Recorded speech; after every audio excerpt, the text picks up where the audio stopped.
Sumabay ka na sa amin! Magandang umaga, Rona. Support ang punta ko. Pupunta akong Samar ngayon. Samar? Naku, sayang naman kung pahihirapan ng sarili mo mag-commute. Tara na, ihahatid ka na namin. Doon din naman ang pupuntahan namin ngayon nila mama. Nakakahiya naman. Baka makaabala pa ako sa lakad nyo. Abala saan? Hindi naman urgent pupuntahan namin. Halika na. Kami na maghahatid sa'yo. Traffic pa ngayon.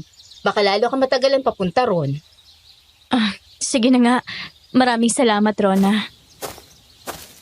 Ngayon na ulit kita nakita ng ganito kaagang lumabas ng bahay nyo. Mukha kang excited pumunta ng Samar ah. Ano bang sadya mo ron? Doon sana ako kukuha ng resources para sa documentary project natin na pinapagawa ni Sir Santiago. Talaga? Bakit sa Samar? Ang tapang mo naman. Di ba may mga balita na marami raw kakaibang nilalang doon? Hindi kaya mapahama ka? Ang dami namang lugar na mas malapit kaysa dyan. Tingin ko kasi doon ako may makukuhang kwentong kakaiba tungkol sa topic na binigay sa atin ni Sir. Gusto ko lang ding makasigurado na wala akong kapareha. Alam mo na, para sa grades. Lyra, hindi biro yung mga kwento doon. Hindi ka rin sigurado kung safe ba sa pupuntahan mo. Ayos lang naman. Mas magandang sanay na tayo ngayon pa lang. Tulad nga ng sabi ni Sir, experience is the best teacher. Alam ko naman yun, Lyra. Pero hindi biro ang gusto mong gawin para sa project natin. Oo, alam ko naman yan. Ikaw ang bahala. Hindi naman kita mapipigilan eh. Oh, nandito na tayo. Mag-iingat ka sa biyahe, Lyra. Tingnan mo mga gamit mo. Balitaan mo na lang ako kung ano maganda. Puntahan sa Samar. Oo, Rona. Tatandaan ko yan. Salamat sa paghatid niyo sa akin dito at sa concern. Ingat kayo sa pupuntahan niyo. Nandito na po ako sa may port, Ma. Isinabay ako nila Rona kanina. Ay sana nag-abot ka man lang ng konting pera sa kanila. Kahit panggas man lang. Malayo ang terminal. Buti at may nasakyan ka mapunta. Hindi na po ako nakapag-abot, pero nagpasalamat po ako sa kanila. Sumakto kasi na doon din yung punta nila. Bakit kasi kailangan sa Samar pa, Lyra? Gastos lang yan. Kung ginaya mo lang kasing kapatid mo na kinuha ang kurso na sinabi namin sa kanya, ay di mo na sana kailangan gumastos ng ganyang kalaki para sa isang project lang. Ma, hindi ako si Bunso na kaya niyong mapasunod sa gusto niyo.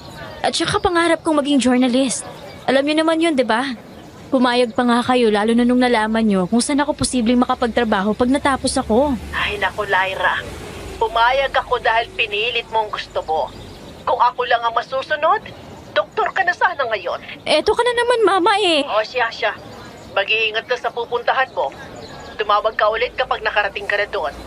Huwag mo din kalimutan ang pasalubong pagbalik mo, ha? Balita ako ay maraming pwedeng mabili doon na magagandang souvenirs. Uwian na lang kita ng aswang, Ma, para kulong pasalubong ko sa'yo. Tumigil ka, Lyra. Sinasabi ko sa'yo, hindi totoong mga ganyan. Di bale, Ma. Patutunayan ko sa inyong totoo sila. Kaya ako gagawin ng project na to. Hintayin niyo lang. Oh, sige na. Aasikasuhin ko pang kapatid mo at may pasok pa siya. Sige po. Tawag na lang po ako mamaya. Sige, mag-iingat ka. Huwag mong kalimutan na tumawag o kaya mag-text ka na lang, ha? Baka hindi ko mapansin ang tawag mo dahil may aasikasuhin pa ako. Sige po, Mama. Ibaba mo na ang tawag, Lyra. Naririnig ko ng mga dispatcher na nagtatawag. Baka maiwag ka pa ng bus. Kailangan nandun ka na bago pa maggabi. Opo, Ma. Ibaba ko na po. Bye po. Ingat ka.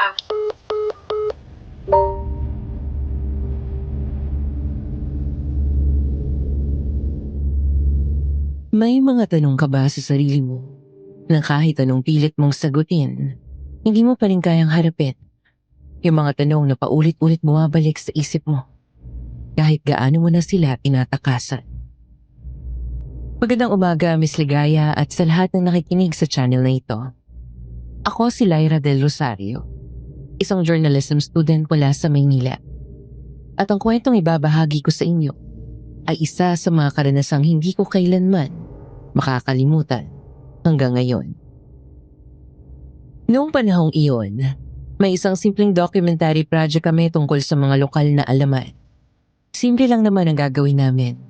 Magtanong sa mga residente, Kumuha ng videos at gumawa ng short documentary. Pero dahil gusto kong maging kakaiba ang gagawin ko, napagdesisyonan ko na ako mismo ang pupunta sa Samar. Sa pagkakarinig ko, maraming kwento tungkol doon. Mga alamat na kanabibilangan ng aswang, engkanto, mga nilalang na hindi ko naman talaga sineseryoso noon.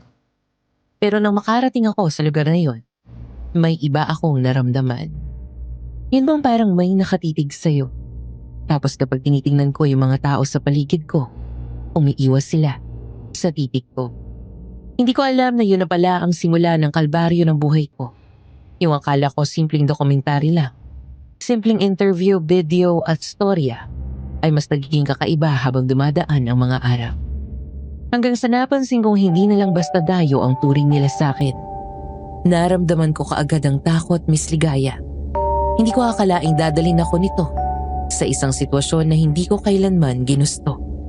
At yun ang ibabahagi ko sa inyo.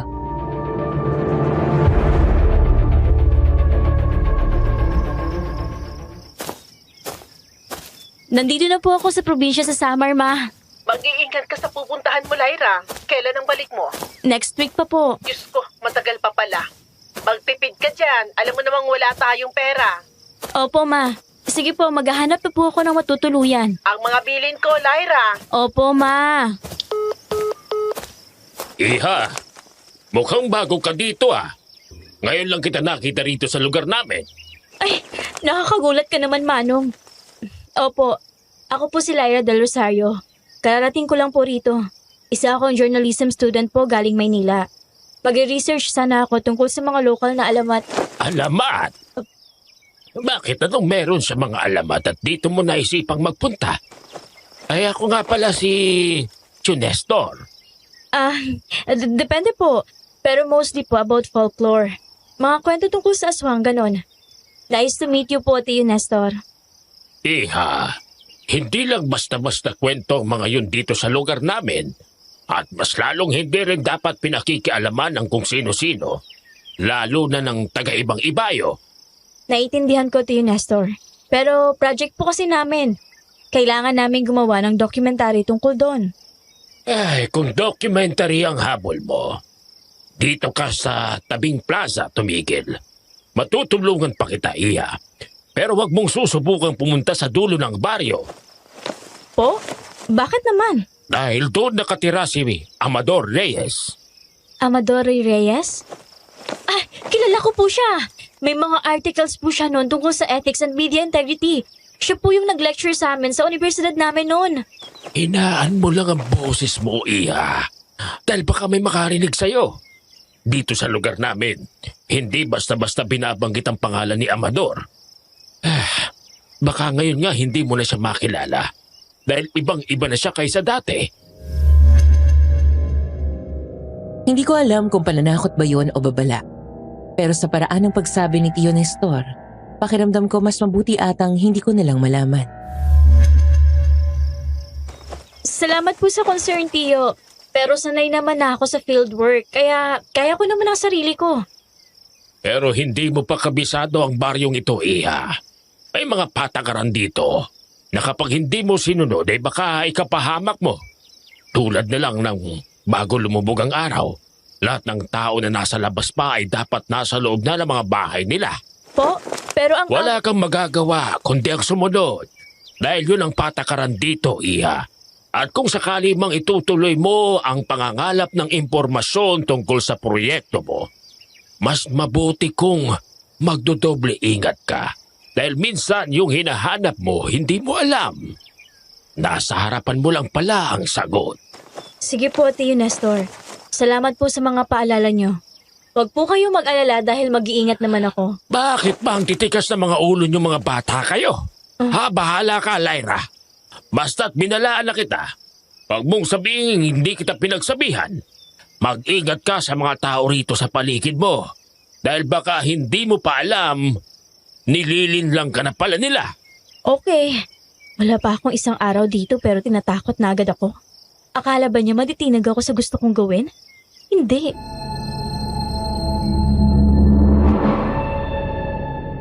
Pero sa totoo lang, Miss Ligaya, hindi ko man direktang aminin pero kinilubutan ako sa mga babala niya. Lalo na't hindi ko pa kabisado ang lugar na ito. Ramdam ko ang pagtayo ng balahibo sa katawan ko. Pero hindi ibig sabihin noon na aatras na ako. Ang totoo niyan, naengganyo pa nga akong gawin tong project ko. Classic journalist problem. Kapag bawal, mas gustong alamin.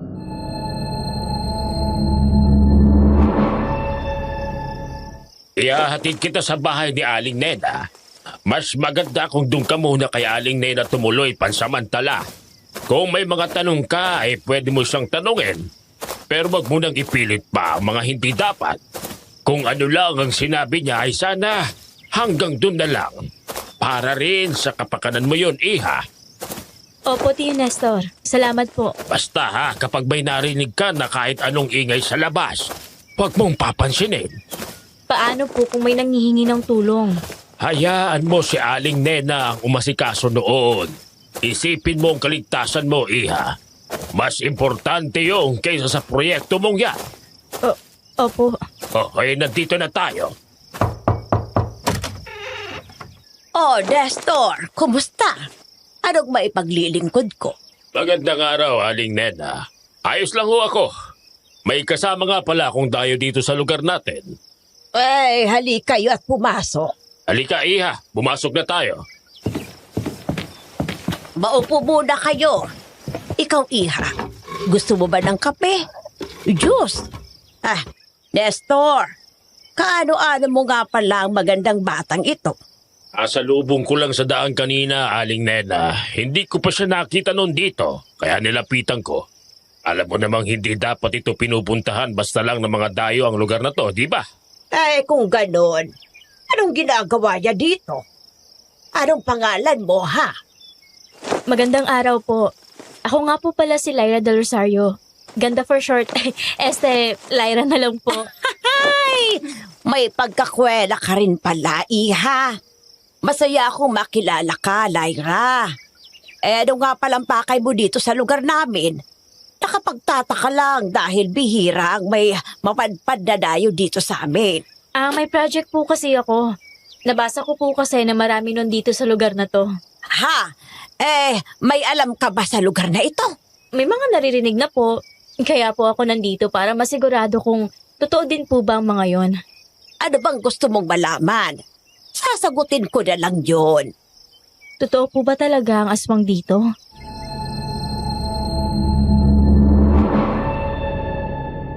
Napansin ko ang saglitang pananahimik ni Lola Nena. Tila ba pinag-iisipan nito kung paano niya sasagutin ang tanong ko. Hindi rin nakatakas sa paningin ko ang palitan nila ng tinginan ni Tio Nestor. Doon ko nakumpirma na kaya siguro gano'n na lang magbabala sa akin si Tio Nestor ay dahil talagang may kakaiba sa lugar na ito, Miss Ligaya. Kahit wala silang sinasabi, ay ramdam ko na may mali sa lugar na ito.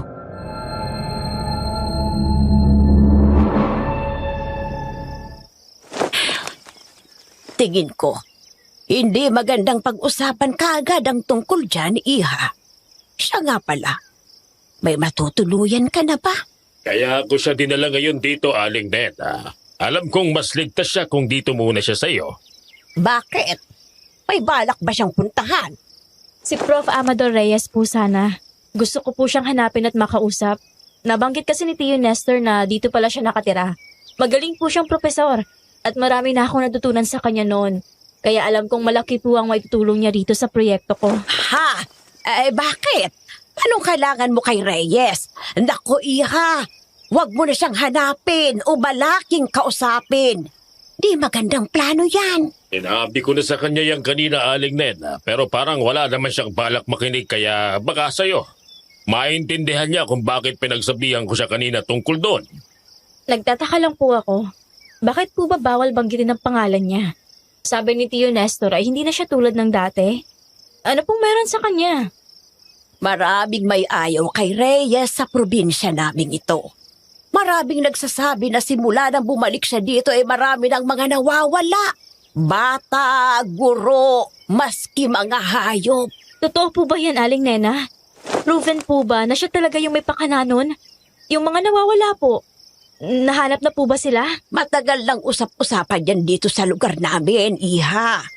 May mga nakakita kasi ng mga gamit ng mga nawawala malapit sa daan papunta sa bahay ni Reyes. Kaya simula noon, wala nang kumakausap kay Reyes. Wala. Paano po kung hindi po pala si Prof ang gumagawa nun? At saka, saan po ba siya nakatira? Sa may dulong parte ng bayan na ito. Kung tutuusin ay bahay lang niya ang naandun. Wala siyang kapitbahay kaya wala ring makapagpatunay na talagang wala siyang kinalaman sa mga nawawala dito sa amin. Ganun po ba? Alam ko nang nasa isip mo, Iha. Ngayon pa lang sinasabihan na kita. Huwag mong balakin na pumunta doon. Oh, wala naman po akong sinabi. Ano ka ba, Nestor? Napagsabihan mo naman ang bata. Panigurado makikinig at susunod naman ito sa atin. Tama. Totoo po yan, Tio Nestor. Huwag po kayong mag-alala sa akin. Siya, ikaw ang bahala. O paano mauna na akong umuwi? Aling Neda, ikaw na munang bahala dito kay Lyra. Marami siyang katanungan na alam kong ikaw lang ang makakasagot. Kaya ikaw nang bahalang magpaintindi at sagutin siya. Ay, huwag kang mag-alala. Ako nang bahala dito kay Ganda.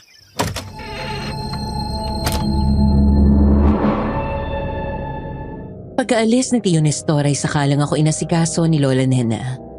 Nakipagkwentuhan pa ito sa akin tungkol sa kursong kinukuha ko. Ipinaliwanag ko naman dito kung bakit kailangan kong gawin ang ganitong proyekto.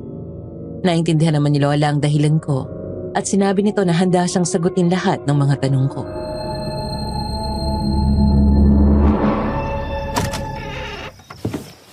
Dito ka muna sa kwarto ng apo ko manuluyan, Ganda. Ito lang ang bakanting kwarto na meron ako dito. Maraming salamat po, Lola Nena. Kung hindi niyo po mamasamain, nasan po ang apo niyo? Parang kayo lang po ata ang nakatira sa bahay na to. Matagal nang wala rito ang apo ko. Isang araw, bigla na lamang siyang hindi umuwi. Ang paalam niya pupunta lang siya sa bahay ng kaklase niya para gumawa ng group assignment. Pero hindi na siya kailanman nakabalik. Wala po bang nakakita sa kanya? Paano po yung kaklase na pinuntahan niya? Nawala ng apo ko bago pa man siya makarating sa pupuntahan niya. Kaya simula noon, nagkaroon na ng patakaran dito sa baryo namin na wag nang magpapalabas pa ng mga bata o kahit sino pa man paglubog ng araw. May kinalaman po ba talaga si Prof. Amador Reyes sa mga nangyayari sa baryong to? Paano kung hindi po pala talaga siyang may gawa, Lola Nena? Paano kung hindi... Huwag na muna nating pag-usapan ang tungkol dito, Iha. Magpahinga ka na, Ganda. Halatang pagod ka sa haba ng biyahe mo. Hayaan mo bukas. Sasabihan ko si Nestor na ipasyal ka dito sa baryo namin. Sige po, Lola Nena. Maraming salamat po ulit sa pagpapatuloy sa akin dito sa bahay niyo. Walang anuman.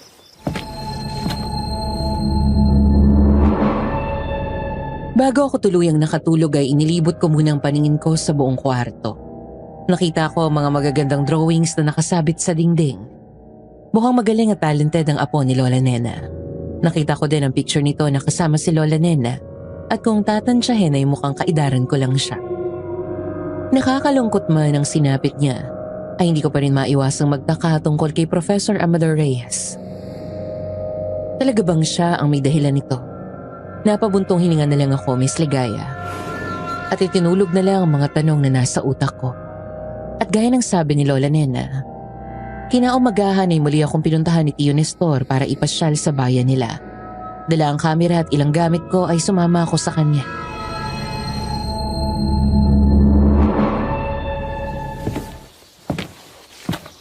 Oh, Ganda. Huwag hihiwalay kay Nestor, ha? Pwede kang magtanong-tanong sa mga tao kung yun ay makatutulong sa project mo. Pero huwag kang lalayo o hihiwalay, ha? Opo, Lola Nena. Maraming salamat po. Handa ka na ba, Iha? Tara na para marami kang makuha na kailangan mo. Opo, tara na po. Ang bilin ko, Ganda, ha? Mag-iingat kayo, Nestor. Opo, Aling Nena. Ako na pong bahala sa kanya. Halika na, Iha. Bye, Lola Nena. Mamaya po ulit. Siya, sige, Iha. Ipaghahanda kita ng masarap na pagkain mamaya. Sige po, aasahan ko po yan.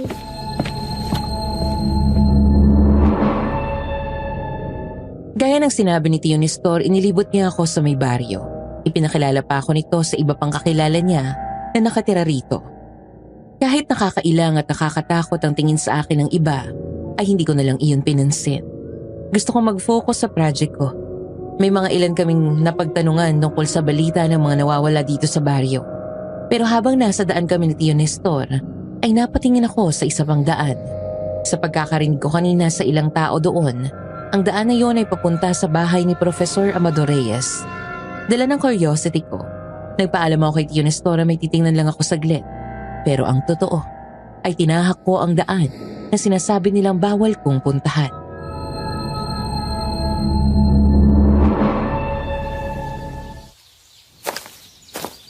Ano ba itong lugar na napuntahan ko? Bakit wala man lang kabahay-bahay kahit isa? Makabalik na nga lang kay Tio Nestor. Baka nagtaka na yun dahil ang tagal kong bumalik. Hala, ano yun? Teka, saan ba yung dinaanan ko kanina? Don't tell me nawawala ako. My gosh, saan na yung daan palabas rito? Hindi ito yung daan kanina, sigurado ako doon. Shucks, baka abutin pa ako ng gabi rito. Siguradong magagalit na si Tio Nestor dahil sinuway ko siya. Paulit-ulit pa naman nila ako pinaalalahanan ni Lola Nena tungkol sa bawal na lumabas ng bahay kapag gabi na.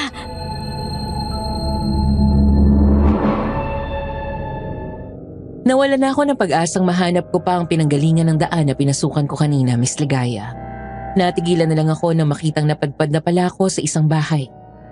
Malamansyon iyon sa laki at napansin ko rin na yun lang ang tanging bahay na nakikita ko sa lugar na yon. Tapos bigla akong naalala yung sinabi ni Lola Nena sa akin.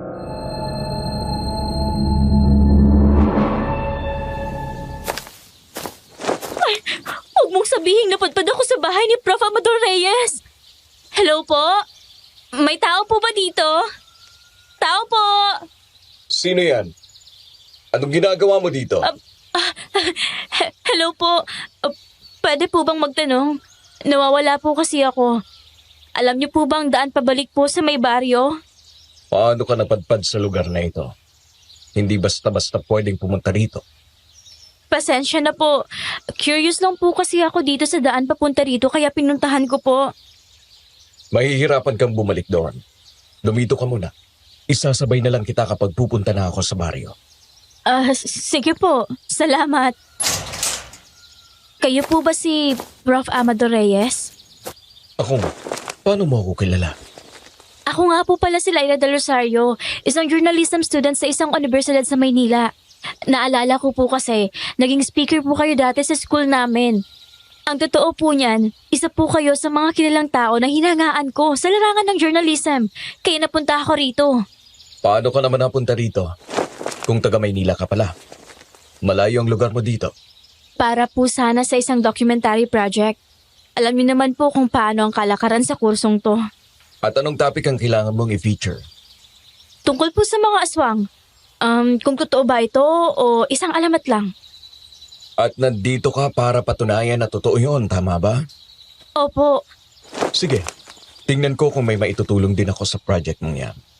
May mga articles ako nakatago tungkol sa mga aswang. Talaga po. Maraming salamat po.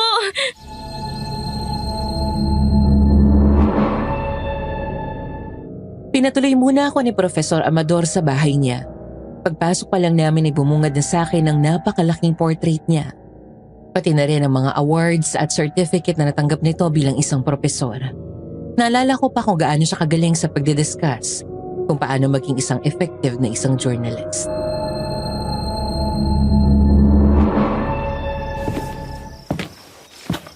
Maupo ka muna dito. Ukuhanan muna kita ng maiinom. Sige po. Maraming salamat po. Eto, mag-juice ka muna. Maraming salamat po, Prof. Reyes. Amador na lang, Lyra. Matagal na akong tumigil sa pagiging propesor. Kaya ayos lang kahit pangalan ko na lang ang banggitin mo. Sige po, Amador. Sinong propesor ang nagbigay sa'yo ng gantong project?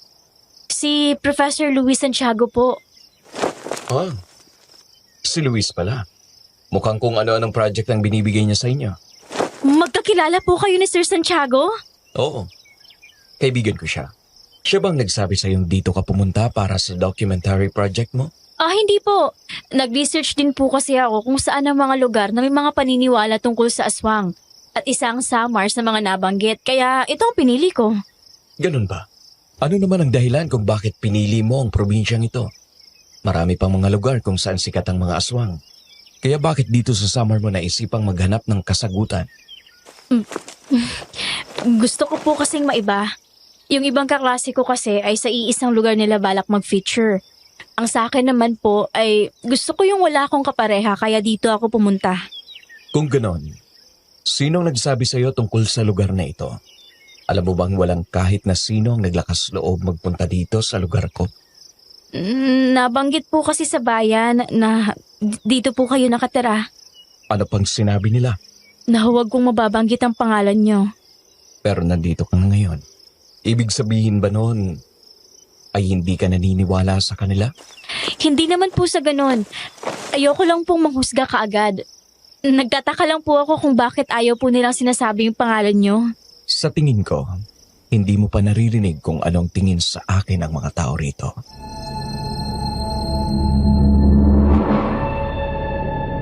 Pagkasabi ni Amador nun sa akin ay bigla kong naalala ang sinabi ni Lola Nena. Pero kung titingnan sa itsura ngayon ni Amador, parang napaka-imposible talaga na totoo ang mga chismis tungkol sa kanya.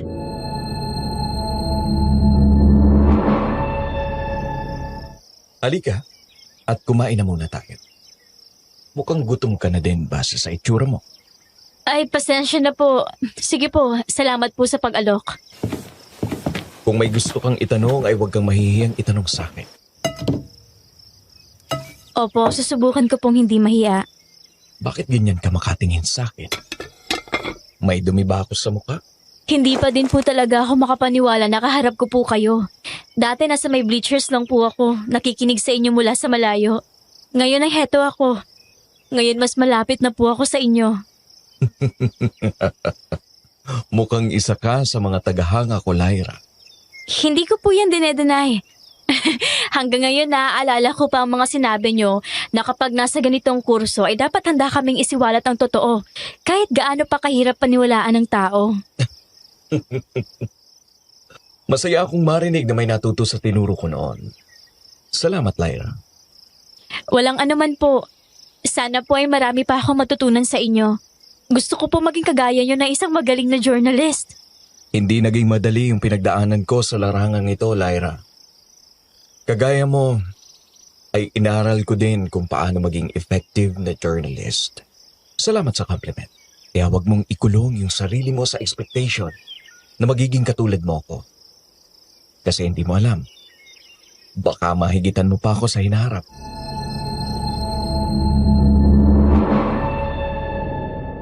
Nagkwentuhan pa kami ni Amador tungkol sa mga naging experience nito bilang isang journalist. Marami na pala itong napagdaanan. Kagaya ng pag-feature sa mga crime scene kung saan may mga biktima na natagpuan sa kagubatan at panaghihinalang pinatay ng aswang. Isa pa sa napagdaanan nito ay parang sa ginagawa ko ngayon. Naghahanap din pala siya ng mga kasagutan kung totoo ba ang aswang. At dahil doon ay may mga bagay siyang nasaksihan at naranasan na hindi niya inaasahang mapagdadaanan niya. Kaya nakakapagtaka lang na bakit ganun ang sinasabi ng mga tao kay Amador.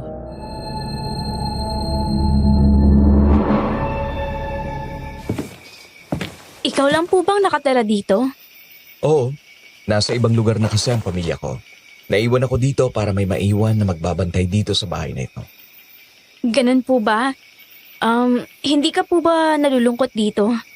Hindi, mas gusto ko ang ganito. Tahimik at walang nanghuhusga sa akin. Sa bagay, may punto ka. Magpahinga ka na. Kung may kailangan ka, ay isigaw mo lang ang pangalan ko.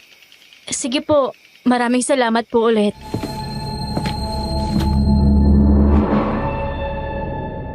Dala ng sobrang pagod ay mabilis akong nakatulog. Naging mahimbing naman ang tulog ko noong una. Ako kasi yung tipo na mabilis magising kapag may konting ingay akong naririnig. Saktong 12:00 ng madaling araw nang magising ako dahil sa uhaw. Dahan-dahan akong lumabas ng kwarto para kumuha ng tubig na maiinom. Hindi ko na inabalang gisingin si Amador dahil paniguradong tulog na siya. Nakakaya naman kung iistorbohin ko siya para lang sa isang basong tubig. Pero habang tinataha ko ang daan papunta sa kusina, ay may mga kaluskos akong naririnig. Ang sabi ni Amador ay baliwalain ko lang ito kaya iyon ang ginawa ko. Dire-diretso akong nagpunta sa kusina hanggang sa makuha at makainom ako ng tubig. Pagbalik ng kwarto ay minapansin ako sa may pader. Parang spiral. Ilang beses kong inisip kung saan ko ba nakita ang spiral na simbolo na iyon. Pero hindi ko talaga maalala. Kaya napagdesisyonan kong bumalik na lang sa kwarto para matulog.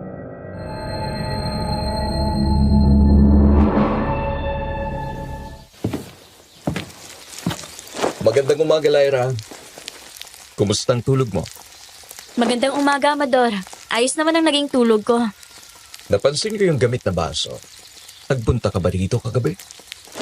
Oo. Nagising kasi ako kaninang madaling araw. Nauhaw ako. Sana ginising mo na lang ako para ako nang kumuha para sa'yo. Nahihiya ako. Naisip ko kasi na malalim na din ang tulog mo. Kaya hindi na ako nag-abala na gisingin ka pa. Sa susunod, gisingin mo pa rin ako. Ikaw ba nagluto ng lahat ng to? Ako lang naman ang nakatira dito. Wala nang ibang magluluto kundi ako. Sabi ko nga, maraming salamat sa pagluto ng pagkain. Walang anuman.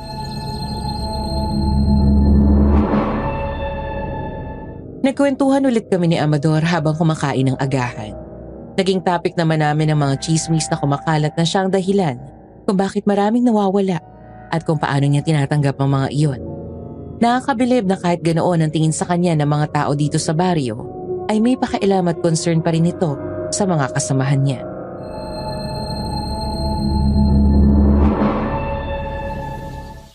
Eto, basahin mo ang mga librong yan. Baka sakaling makatulong yan sa paghahanap mo ng material para sa proyekto mo. Tungkol yan dito sa probinsyang ito. Dito sa Samar. Kung may tanong ka, ay magsabi ka lang. Sa totoo lang, may gusto akong tanungin. Tungkol saan? Kagabi kasi may nakita ako sa pader. Anong nakita mo? Parang simbolo. Spiral siya. Iniisip ko kung saan ko ba yun nakita.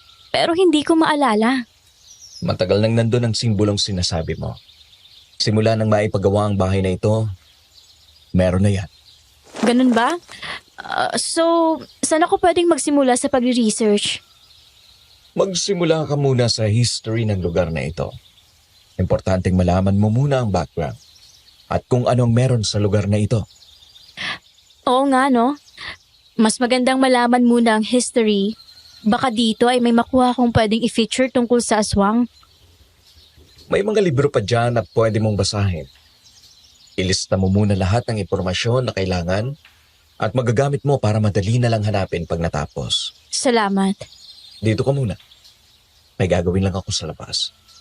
Tawagin mo na lang ako kapag tapos ka na.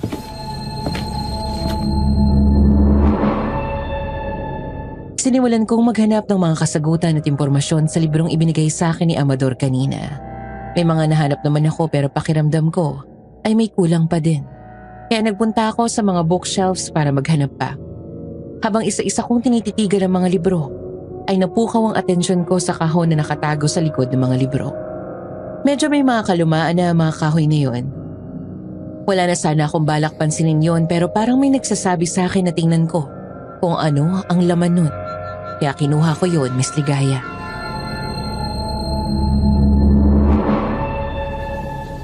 Ano kayang laman ng kahon na to? Bakit ang bigat? Anong ginagawa mo? Bakit hawak mo yan? Ay, Diyos ko po! Ginulat mo naman ako. Anong gagawin mo? Bakit mo pinapakialaman ito? Pasensya na. Na-curious kasi ako. Gusto ko pa kasing maghanap ng ibang impormasyon.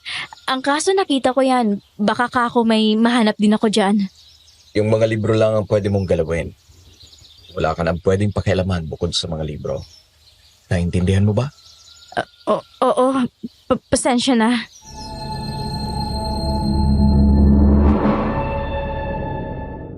Ramdam ko ang lakas ng tibok ng puso ko dahil sa pinaghalong gulat at takot. Hindi ko inaasahan yung naging reaksyon ni Amador, Miss Ligaya. Pagtingin ko sa mata niya, nakita kong parang may nag-iba sa mga ito. Pero agad ring nawala.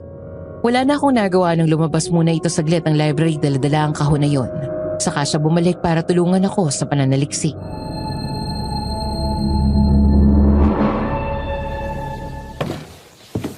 Lyra, pasensya ka na sa naging reaksyon ko kanina. Pero sana'y maintindihan mo, may mga bagay sa bahay na to na hindi mo dapat basta-bastang pinapakialaman. Lalo na kung hindi ko naman sinabi. Ayos lang, Amador. Naiintindihan ko naman kung bakit ganun yung naging reaction mo eh. Hindi tama na ginalaw ko yung kahon na yon, lalo pat wala namang pahintulot mo. Salamat sa pag-intindi. Sige na, simulan na natin to. Dati pa palang maraming nawawala sa probinsya nyo, no? Oo. Karamihan sa mga nawawala ay mga bata o kaya hayop. Bakit pati mga guro nawawala? May mga sabi-sabi na kaya sila ang kinukuha dahil may gustong iparating na mensahe. Hanggang ngayon ay wala pa ding nakakasagot kung anong mensahe yon. Paano ang mga bata? Anong kinalaman nila?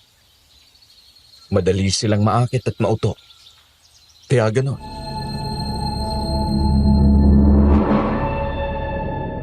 Iba ang naging dating sa akin ng pagsagot ni Amador. Ramdam ko na may kakaiba talaga dito. Para siyang natutuwa na madali lang mauto ang mga bata. Ayoko sana mag-overthink, pero ang pagnising nito ay kakaiba. Hindi ko pa rin maalis sa isip ko ang kahon na itinago ni Amador. Paulit-ulit pumapasok sa utak ko ang malamig na tingin niya nang mahuli niya akong hawak yun. Para bang may tinatago siyang hindi niya kayang ibahagi sa kahit kanino. At ngayon habang nakaupo ako sa gilid ng bintana, hindi ko maiwasang mapatingin sa likod ng bahay niya. Tahimik naman ang paligid pero may nararamdaman akong bigat. Yun ba parang may nakatingin sa'yo mula sa malayo? Mula sa pwesto ko may nakita akong kakaiba. Kagaya ng simbolong nakita ko sa pader dito sa loob ng pamamahay ni Amador, Miss Ligaya. Kaya ang ginawa ko, lumabas ako ng bahay nito para puntahan yon. Nang biglang,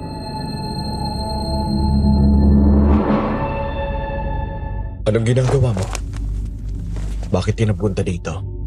Hindi ka dapat nagpunta dito, Lyra. Alam mo bang delikado dito? Ano kasi?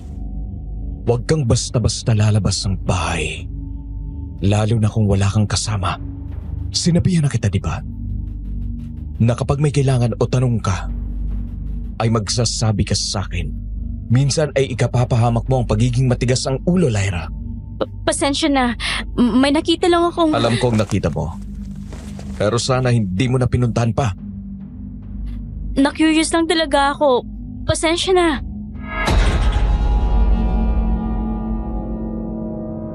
may unti-unting pagbabago sa itsura niya.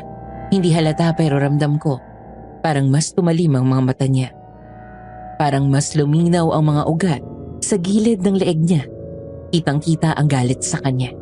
Pero kahit ganoon, may kakaibang lungkot din sa boses niya. Parang napipilitan lang siyang maging mahigpit sa akin. Hindi lahat ng nakikita mo rito kakayanin mong tanggapin. Mas mabuting mag-focus ka lang sa libro kaysa mapahama ka pa dito sa labas dahil lang sa kuryosidad mo. Gusto ko lang talagang malaman kung ano ang mga bagay na yun. Pasensya na kung hindi ako nagsabi o nagpaalam na lalabas ako. Hindi na mauulit. Hayaan mo na. Tsaka babalik ka na sa bayan. Kaya hindi na talaga ito mauulit. Pero hindi pa ako tapos sa project ko, Amador. Kulang pa nga yung... Kaya nga tatapusin na natin ngayon. Para makabalik ka na sa pinanggalingan mo. Sa saglit na iyon, hindi ko alam kung bakit pero parang may naramdaman akong kakaibang kirot sa dibdib ko. Hindi dahil sa takot pero dahil parang may pinapasan si Amador na hindi ko maunawaan. Gusto kong alamin yun, Miss Ligaya. Ang kaso hindi ko alam kung paano ko sisimulan. Nasa labas pa din kami nito nang biglang may kakaibang tunog akong narinig mula sa malayo. Parang ungol ng isang hayop na ngayon ko lang narinig. Pero isa lang ang sigurado ko. Hindi yun tunog hayop. Bumalik na tayo sa loob, Lyra. Ano yun, Amador? Anong tunog na yun? Huwag mo nang alamin, Lyra. Tara na. at bumalik na tayo sa loob ng bahay.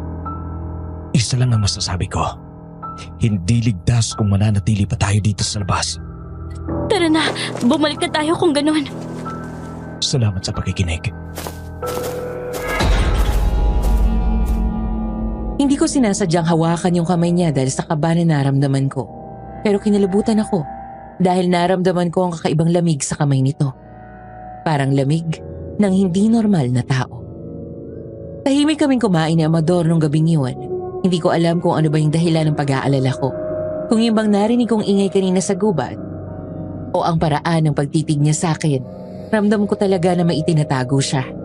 Gusto kong magsalita pero ayaw kong maulit ang nangyari kanina.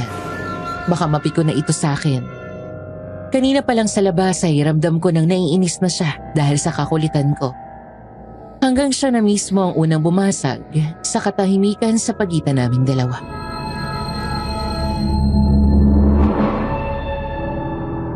Hindi ko pinagbabawalan ang kuryosidad mo, Lyra. Maganda yan. Subalit may mga bagay na hindi dapat basta pinakikialaman. Bilang journalist, kailangan kong hanapin at malaman ang katotohanan.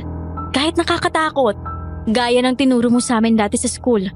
Para maging authentic at paniwalaan ng mga taong ginagawa namin, ay dapat totoo at walang halong kasinungalingan ang mga impormasyon na ibinibahagi namin.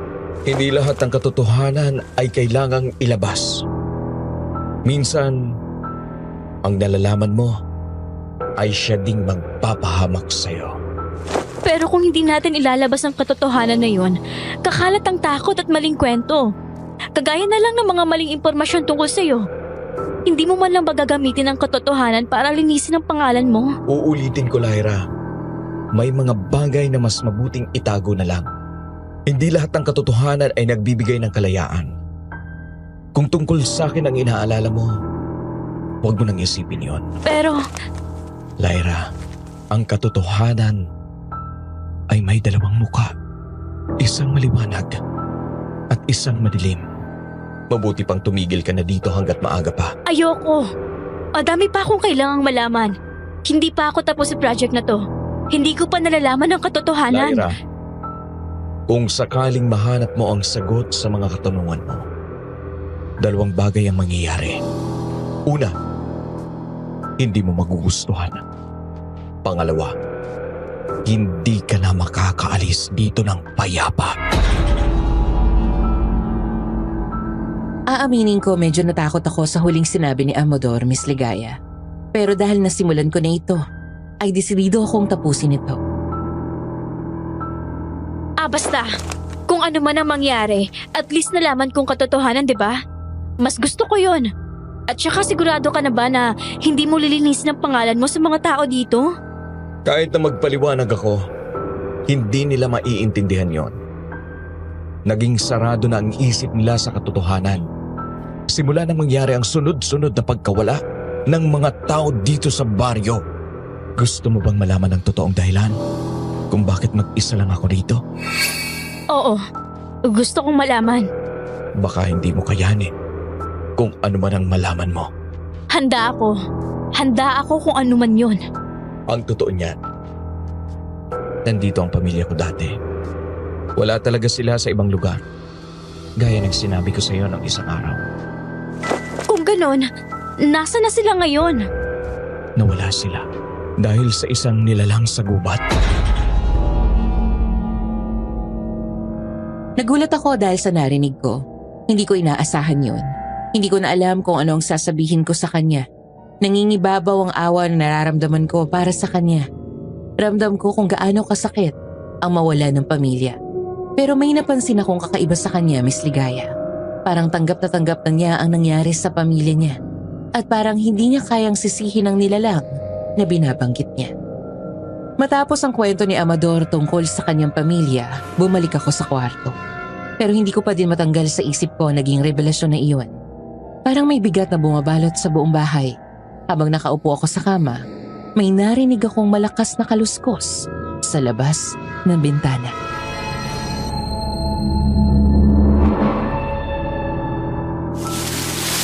Ha? Sino kaya yun? Bakit gising ka pa? Sinabi kong matulog ka na. Ihahatid na kita bukas sa may bayan. Matutulog na sana ako kaso may narinig akong kaluskos. Huwag mo nang pansinin yon. Matulog ka na. Maaga pa tayo bukas. Hindi mo ba titingnan kung ano yon? Bakit parang sanay ka na sa tunog na yon? Dahil delikado kong titingnan ko yon ngayon, Lyra. Yung naririnig mo ngayon ay baka hindi pala hayop, kundi nilalang. Habang nakatingin sa labas ng bintana ay lalong lumalakas ang kabog ng dibdib ko dahil sa takot na nararamdaman ko. Para yung papalapit kung saan naroon ako. Pakiramdam ko ay anytime may biglang gugulat o hihila sa akin mula sa pwesto ko. Paano kung biglang may lumapit sa akin? Paano kung malalaman kung tao pa ba yun? Makinig ka sa sarili mong pakiramdam. Kung may hindi tama, mas mabuting umiwas ka na. Huwag kang magpanggap na matapang lalo na kung hindi mo talaga kaya. Hindi habang buhay ay tatakasan ko lang yung mga bagay na kailangan kong harapin, Amador. Hindi pwedeng mas ako rito ng matagal. Kaya kung alam mo namang may pwede akong gawin para makaalis dito, sabihin mo. Sundin mo kung anong sinasabi ko, Lyra. Sa ngayon, hindi ko pa pwedeng sabihin sa iyo ang lahat. Dahil kahit ako, hindi ko alam kung anong pakay nila kung bakit nila ako sinusundan. Pero mawawala ba sila? Oo. Basta't manahimik ka lang. Amador, pakiramdam ko may nakatingin sa akin. Ibaba mo na ang mga kortina, Lyra. Huwag mo nang pansinin yun. Pero Lyra, pakiusap. Sumunod at makinig ka na lang.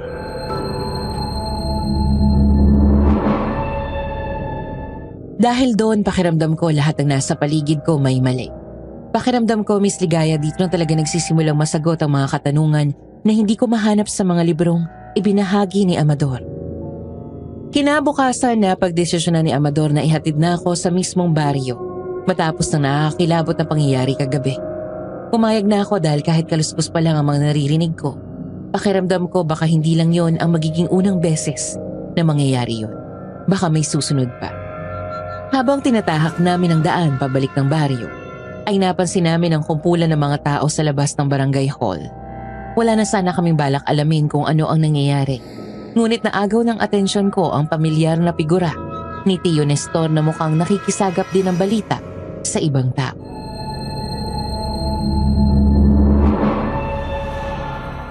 puntahan natin yung nagkukumpulang tao, Amador. Mukhang may nangyaring hindi maganda. Nandun din si Tio Nestor. Huwag na. Alamin mo na lang kapag nakabalik ka na sa pupuntahan natin. Baka makadagdag pa yun ng impormasyon para sa project ko. Alam mo naman ang pagiging journalist, diba? Kapag maraming tao, panigurado may pinag-uusapan o may nangyari. O sige. Pero saglit ka lang. Huwag ka na masyadong makialam sa mga pinag-uusapan nila. Oo, huwag kang mag-alala. Ano pong nangyayari dito, Tio Nestor? Lyra, saan ka nagpunta? Ilang araw ka na naming hinahanap. Alam mo bang sobrang nag-alala na si Aling Nena sa'yo? Pasensya na po, Tio Nestor. Naligaw po kasi ako. Inabayihan ka na namin na huwag kang hihiwalay sa akin. Sinong kasama mo, ha? Mabuti't walang nangyaring masama sa'yo. Si Prof. Amador Reyes po. Ano? Liali ka dito, Lyra. Huwag kang lalapit sa kanya. Bakit po? Wala naman po siyang ginagawang masama sa akin. Basta't makinig ka sa akin, Lyra. Sinabi ko na sa'yo na hindi basta-basta binabanggit ang pangalan niya dito. Hindi ko talaga maintindihan, Tio Nestor. Wala naman pong ginagawa si Amador. Siya pa nga pong nag-volunteer na ihatid ako pabalik sa bahay ni Lola Nena. Hindi mo talaga maiintindihan dahil dayo ka lang dito, Lyra. Kung ganon, ipaintindi niyo na mabuti sa akin, Tio Nestor, kung bakit ayaw ng mga tao dito si Amador.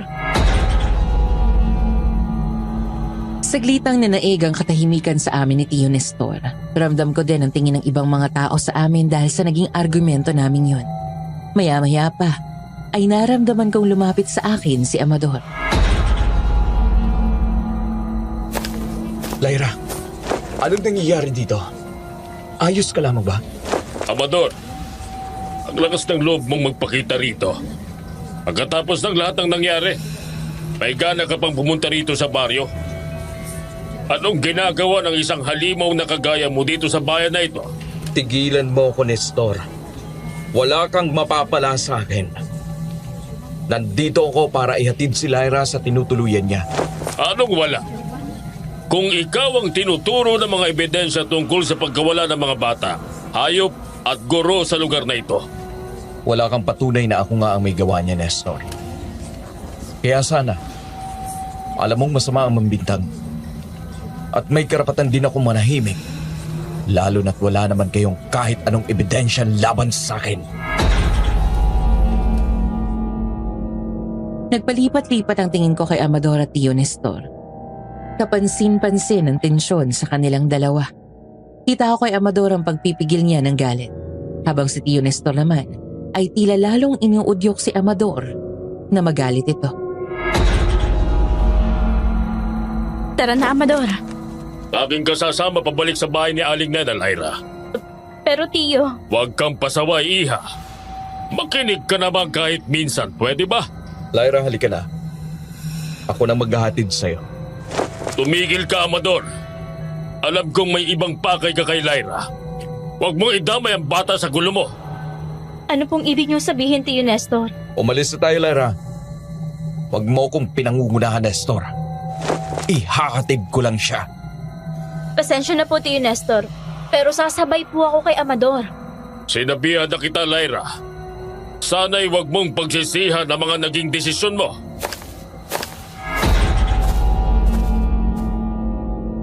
Hinayaan kong hilahin ako ni Amador pabalik sa sasakyan nito.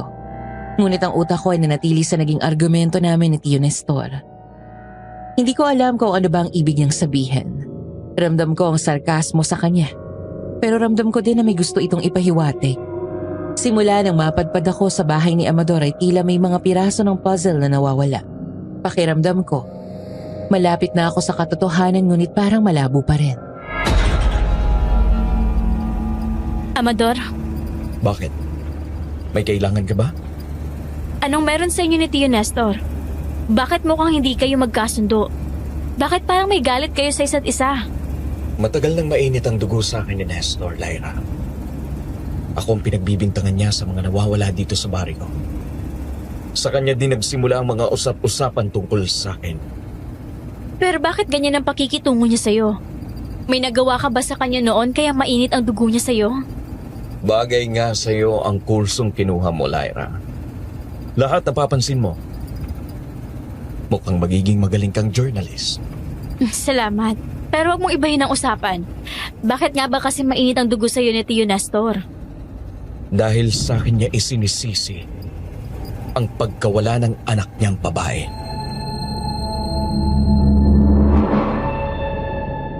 Nagulat ako sa sinabi ni Amador tungkol kay Tio Nestor. Kaya pala kung magsagutan sila kanina ay parang may hugot ang bawat salita nilang dalawa.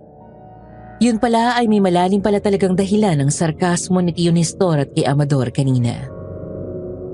Hindi rin nagtagaling nakarating kami ni Amador sa may mismong bayan. Bumaba na ako ng sasakyan nito saka nagpaalam sa kanya.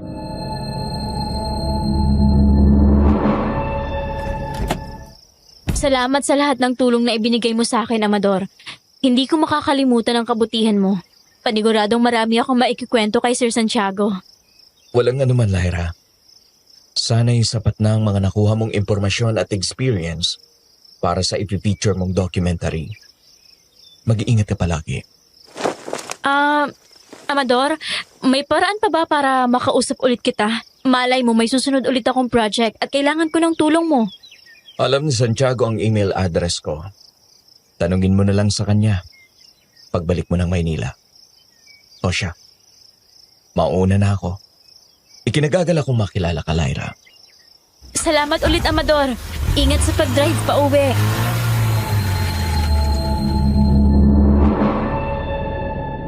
Aaminin ko nalungkot ako. Nalungkot akong isipin na yun na ang huling beses na makita ko si Amador. Hindi ko rin maitatanggi na nasanay ako sa presensya nito. Kahit sa ilang araw na kasama ko siya, pakiramdam ko ay may nabuo kaming koneksyon sa isa't isa.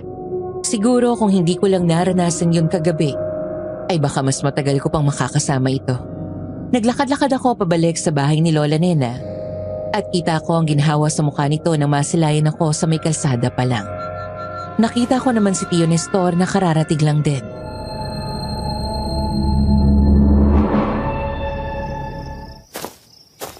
Ay, Diyos ko, Iha. Mabuti at nakabalik ka. Grabe ang pag-aalala namin ni Nestor sa'yo. Kumusta ka, ha? May masakit ba sa'yo? Halata namang nasa mabuti siyang kalagayan, Aling Nena. May nangyari ba na hindi ko alam? Sa loob na lang natin pag-usapan. Halika, Iha. Maupo ka muna dito at ikukuha kita ng maiinom saglit. Alam mo bang halos hindi makatulog si Aling Nena sa sobrang pag-aalala niya sa'yo? Hinanap ka din namin sa may kagubatan. Ang kaso, maski bakas mo ay wala kaming nakita. Pasensya na po at pinag-alala ko po kayo. Pero ligtas naman po ako. Wala naman pong masamang nangyari sa akin. Mukha nga. Mabuti walang ginawang masama si Amador sa'yo. Hindi naman po. Kung tutuusin, tinulungan pa nga po niya ako sa documentary project ko. Kahit na. Alam mo bang delikadong makasama siya? Mabuti na lang at hindi ka dyan sinaktan. Mali po ang pagkakakilala niyo kay Amador. Hindi siya gaya ng sinasabi niyong masamang tao. Ang totoong masama ay yung nagkalat ng maling chismis tungkol sa kanya. Nestor, huwag mo na munang sermonan si Lyra. Hayaan na muna natin itong magpahinga. Iha, uminom ka muna ng tubig at magpahinga kapag katapos. Naiintindihan kong malayo ang napuntahan mo. Pag-usap na lang tayo ulit para maikwento mo ng maayos kung ano ba talagang nangyari sa iyo sa lugar na yon. Ay mga bagay kang hindi alam sa probinsyang ito, Lyra. Huwag mo sanang masamain ang pag-aalala namin sa'yo. Pasensya na po. Hindi ko naman po minamasama ang pag-aalala niyo sa akin. Kung tutusin ay nagpapasalamat pa nga po ako dahil may pakialam kayo sa akin. Pero totoo din po ang sinasabi ko tungkol kay Amador. Isa siyang mabuting tao. Sige na, Lyra. Pagpahinga ka na, Iha. Mabuti pa nga, magpahinga ka na. Uuwi na muna ako, Aling Nena. Balik talaga ako kapag kalmado na ako. O siya, sige, Nestor. Mag-iingat ka pa uwi.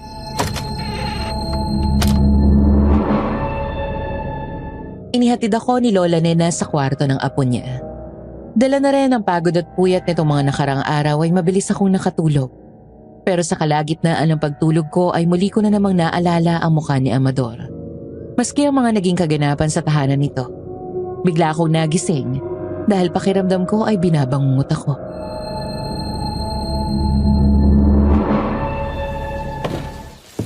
Ay, magandang umaga, Iha. Kumusta? Nakatulog ka ba ng maayos? Halika at ipinagluto kita ng tapa at itlog. Mag-almusal ka muna. Magandang umaga, Lola Nena. Salamat po sa pag-asikaso sa akin. Ayos ka lang ba, Iha? Bakit parang puyat ka? Hindi ka ba nakatulog ng maayos? Ayos lang po ako, Lola Nena. Nagkaroon lang po ako ng masamang panaginip kagabi, kaya ako nagising ng maaga. Ako, pagkatapos nito magpahinga ka ulit. Sige po, maraming salamat po. Halika na at kumain na tayo.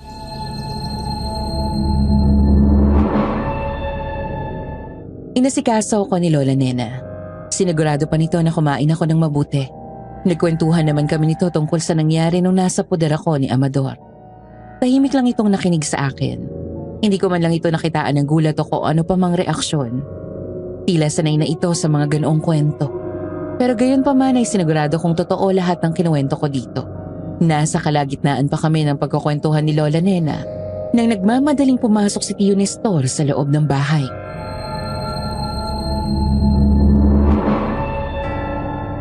Aling Nena! Aling Nena! Ano yun, Nestor? Bakit nagmamadali ka? May nangyari ba? May nagkakagulo sa barangay na malapit sa atin. Kakasagap ko lang. Ano yun? Maupo ka muna at mukhang malayo pang tinakbo mo. Yung mga nangunguha ng mga bata, guro at nawawalang hayop dito sa atin. Bakit? Anong meron? Nahuli na bang gumagawa nun? Oo, kaninang madaling araw lang. Nakita raw ang mga ebidensya sa likod ng bahay nito. Bigla akong kinabahan nang marinig ang mga sinabi ni Tio Nestor. Kahit na may kutob ako, ay pinili ko na lamang sarilinin yun. Sino daw po yun? Si Mayor Ronaldo. Sa bahay niya nakita ang lahat ng gamit ng mga nawawala. Ano? Paano nangyari yon? Hindi ba siya pa nga ang nag-utos na hanapin kung sino ang gumagawa ng ganitong krimen dito sa lugar natin? Maski ako, Aling Nena, hindi makapaniwala sa nalaman. Pero may mga ebidensya at hinuli na ito kaninang madaling araw.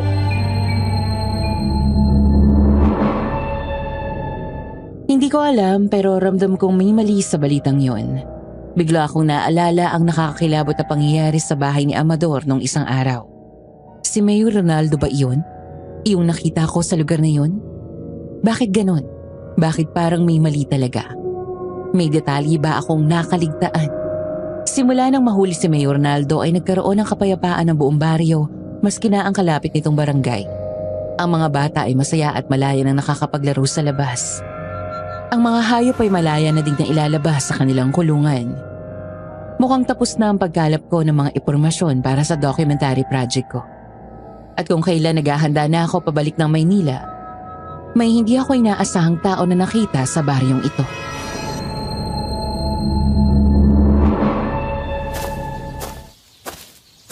Magandang umaga ho. Nandito po ba si Lyra Del Rosario? Kakilala mo ba siya, Iha? Saglit lang at tatawagin ko siya. Lyra! May naghahanap sa'yo dito sa labas. Palabas na po! Sino po Rona? Anong ginagawa mo rito? Lyra, may kailangan akong sabihin sa'yo. Paano ka napadpad dito, Rona? Anong ginagawa mo rito? Hindi mo man lang ba ako papapasukin? Kanina pa ako naiinitan dito. Halika, Iha. Pumasok ka na muna. Salamat, Lola. Mabuti ka pa. Itong si Lyra mukhang ayaw pa ako papasukin. Hindi mo pa sinasagot ang tanong ko, Rona. Anong ginagawa mo rito? Halina muna kayo at magsipasok na kayo. Lyra, asikasuhin mo ang kasama mo. Sige po. Inibitahan ko si Rona na pumasok sa bahay ni Lola Nena. Kahit nagtataka ako sa biglaan nitong pagsulpot, ay inisikaso ko pa rin ito. Mag-usap na muna kayong dalawa. Pupuntahan ko muna saglit si Nestor. Sige po, Lola. So anong ginagawa mo rito, Rona? Paano mo nalaman na nandito ako? Chill! Ano ka ba? Wala naman akong balak magpunta dito, ano? Kung hindi lang sinabi sa akin ni Sir Santiago na puntahan ka, ay hindi talaga ako pupunta dito. Anong ibig mong sabihin? Teka nga, sabi mo kanina may kailangan akong malaman. Ano yon? Pinapasabi ni Sir Santiago na tumigil ka na. Kung ano ang mga nakalap mo ay ayos na. Bumalik na tayo sa Maynila. Bakit? At saka, bala ko namang umuwi na talaga. Pero bakit niya ako pinapatigil? Anong meron? May mali sa lugar na ito, Lyra. Kaya nandito ako para sunduin at pauwiin ka na. Anong ibig mo sabihin, Rona? Anong alam mo? Pinapasabi ni Sir Santiago na huwag mong hahanapin si Prof. Amador Reyes. Sabi niya, hindi na raw siya ang propesor na nakasalamuhan natin noon. Ano bang sinasabi mo, Rona? Mabait si Amador. Huwag mong sabihin na nakita mo na siya. Oo, nakita at nakausap ko na siya. Nung naligaw ako dito ay napadpad ako sa tahanan niya. Buti walang nangyaring masama sa'yo. Hindi ka ba niya sinaktan? Bakit pare-parehas kayo ng tanong ni Lola Nena at Tio Nestor? Hindi ako sinaktan ni Amador. Kung tutuusin ay tinulungan pa niya ako. Mali ang chismis tungkol sa kanya sa lugar na to, Rona. Hindi siya nangunguha ng mga nawawala rito, kundi si Mayor. At ngayong nahuli na ito, payapa na ang lugar na to. Diyan ka nagkakamali, Lyra. Eto, binigay sa akin to ni Sir Santiago. May inalabas na larawan si Rona sa kanyang bag. Sa kanya iyon inabot sa akin. Pasimple kong inabot ang litratong iyon. Isa itong lumang class picture. Una ko nakita na pamilyar sa akin ay si Sir Santiago. Nung college ata siya nito. Bakit mo binibigay sa akin ang picture ni Sir Santiago? Anong kinalaman ko dito? Tingnan mo kung sino ang katabi niya. Sandali. Hindi ba si... Nakikilala mo na ba? Hindi ba si... Amador to? Ano ang napapansin mo? Parang hindi nagbagong itsura nito. Kung anong itsura niya sa picture na to, ay ganun pa din ang itsura niya ngayon. Lyra, umuwi na tayo. Delikado kung mananatili ka pa dito para lang sa project natin. Hindi! Aalamin ko ang katotohanan. Kung talagang si Amador yan, ay gusto ko sa kanya mismo manggaling ang totoo. Anong ibig mong sabihin, Lyra? Huwag mong sabihin na pupuntahan mo ito. Hindi. Tara na. Uuwi na tayo. Tinulungan ako ni Rona na mag-impake ng mga gamit ko. Nang matapos ay nagpaalam na kami kay Lola Nena at Tio Nestor. Lubos ako nagpasalamat sa lahat ng tulong na ibinigay nila sa akin. Maski na din ang pagpapatuloy nila sa akin kahit na saglitang panahon lang. Naging emosyonal si Lola Nena. Nangako naman ako na papasyalan ko siya ulit kapag may pagkakataon. Mag-iingat kayong dalawa, ha? Hanggang sa muli, Lyra. Opo, Lola Nena. Kayo rin po, mag-iingat din po kayo. Sige na. Umalis na kayo para hindi kayo gabihin sa pagbalik niyo sa Maynila. Sige po, Lola. Aalis na po kami. Sinigurado mo ba na wala kang naiwan? Ang recorder, ang camera? Wala. Tara na. Sige, tara na. Sumakay kami ni Rona sa tricycle papunta sa may bayan. Pinaghalong bigat at lungkot ang naramdaman ko ngayon. Lalo na nang makita ko ang daan papunta sa bahay ni Amador. Habang nasa biyahe kami ay nagtatalo ang puso at isip ko. Hindi ako makontento sa nalaman ko kay Rona. Alam kong may kulang pa at sigurado akong si Amador lang ang makakasagot sa mga katanungan kong iyon. Manong, pakitabi. Anong gagawin mo, Lyra? Aalamin ang katotohanan. Mauna ka nang bumalik, Rona. Ikaw na lang bahalang magsabi kay Sir Santiago kung hindi man ako makabalik na. Anong pinaplano mo? Ha? Bumalik ka dito, Lyra! Manong, pagkahatid na lang po itong kasama ko sa terminal. Salamat po. Ingat sa pag-uwi, Rona. Lyra!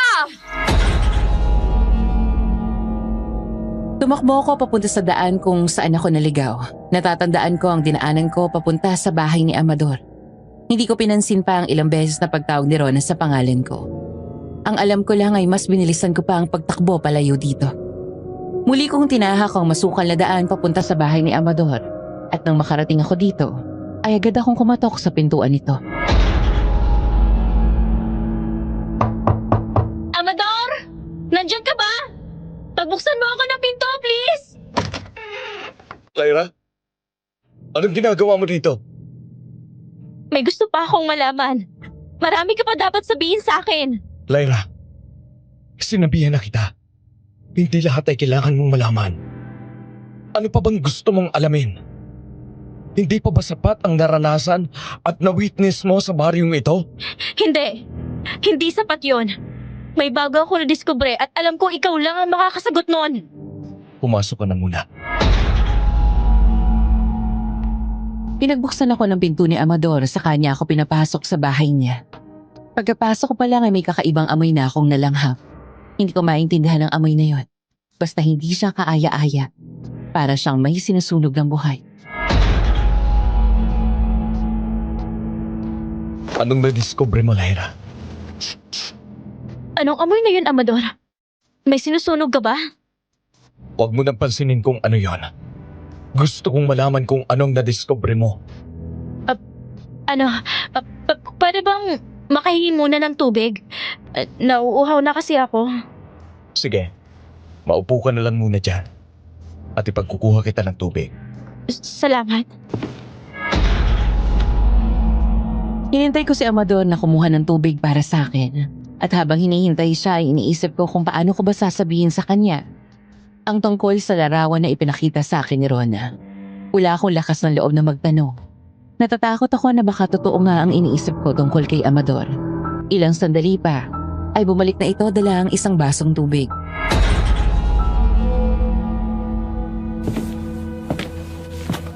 Uminom ka na muna. Salamat. Handa ka na bang sabihin sa akin kung anong na-discover mo? Ano kasi, Paano ko ba sisimulan? Umalma ka, Lyra. Ano yun? Ano kasi, may nakita akong... Lyra! Lyra! Nandito ka ba, Lyra? May kasama ka? Si Rona, kaklase ko. Hindi ko alam na sumunod siya. Alam mong delikado dito, Lyra. Bakit mo pa siya hinayaang makasama dito? Hindi ko alam na susundan niya ako dito. Papasukin mo na siya dito. Paulan na. May kukunin lang ako sa kwarto ko. Mabilis kong sinunod ang sinabi ni Amador. Naglakad ako papunta sa may pintuan para pagbuksan si Rona.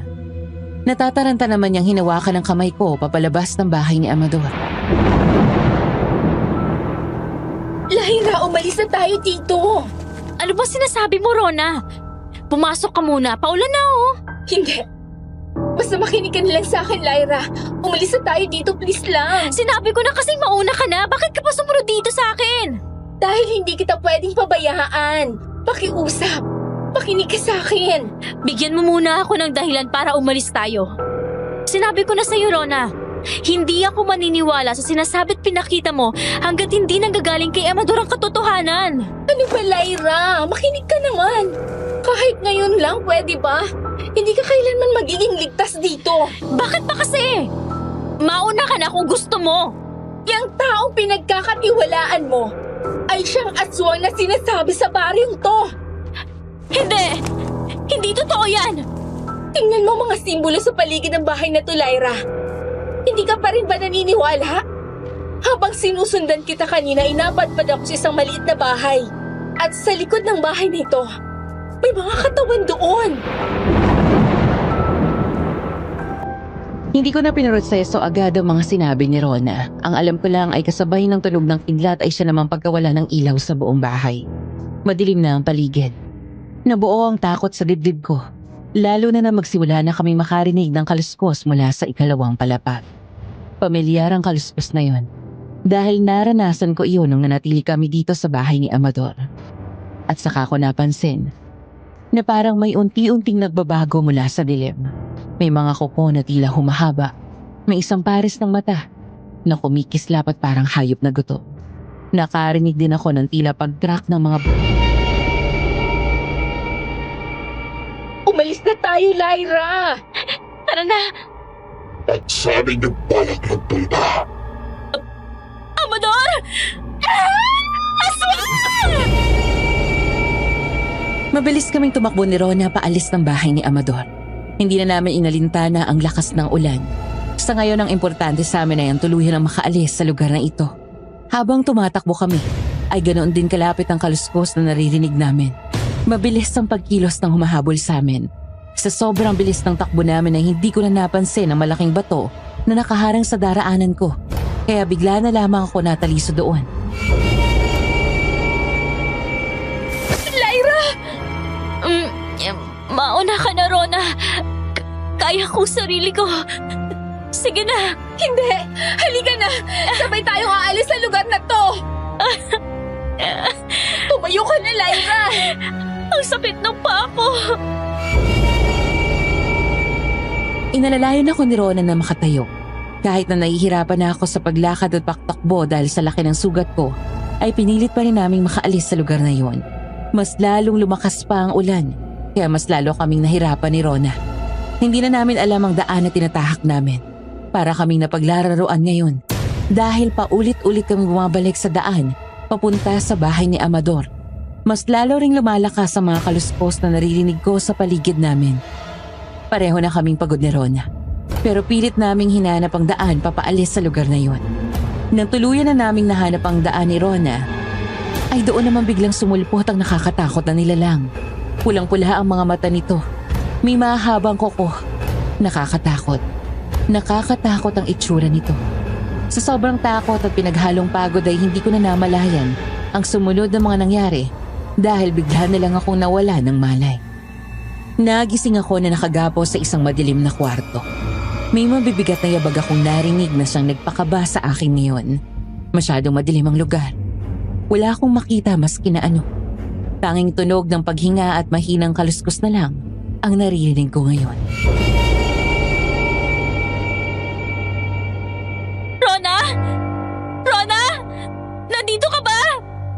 wala ng kasama mo. Anong ginawa mo kay Rona? Ginawa ko na siyang alay, Lyra. Wala nang kaibigan mong si Rona. Napakasama mo, Amador! Bakit mo ginawa yun kay Rona? Sana ako na lang! Ako na lang yung pinatay mo! Ako ang naging pasaway sa pag-alam ng totoo! Ako na lang sana sinaktan mo! Ginusto mong malaman ang totoo, hindi ba? Ngayong alam mo na ang buong katotohanan. May kwento ka na. Pero bakit kailangan mong idamay si Rona? Wala siyang kinalaman dito!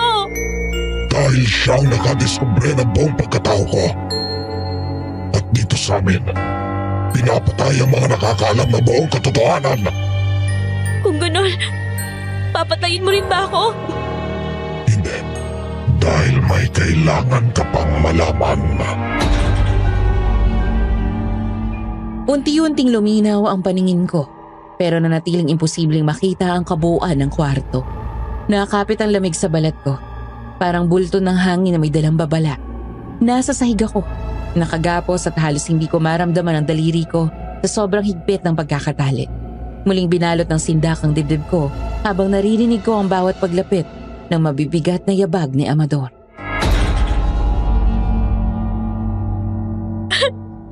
Kung hindi mo ako papatayin, ano pa bang kailangan mo?